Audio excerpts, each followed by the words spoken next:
Iphondo laseGauteng lilungiselela ukongeza iibhedi ezibalelwa ku-2,100 zezigulana ezinentsholongwane yeCorona kwililinge lokuncedisana nokulwa nalentsholongwane. Iphondo laseGauteng linkqenkqeza phambili ngamanani olosuleleko kweli loMzantsi Afrika bebalelwa ku-930 abantu abosulelekileyo, Bahlanu kweliphondo abantu abaye basweleka ngenxa yalentsholongwane. Isixeko saseGauteng sesona sinkqenkqeza phambili ngolosuleleko lwentsholongwane yeCorona kwiphondo laseGauteng bebalelwa ngaphaya ko-500 abantu abanale ntsholongwane. Bayi-101 abantu abalaliswe esibhedlele. Lo gama bayi-15 kubo bekwigumbi labagula kakhulu.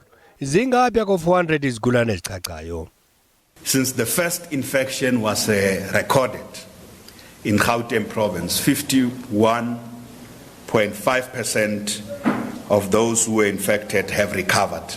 Ukongezwa kwebhedi ngoku kweliphondo ngumba ophambili. 555 standard beds and 308 ICU beds have been cleared and have been made ready for COVID-19 in our existing facilities.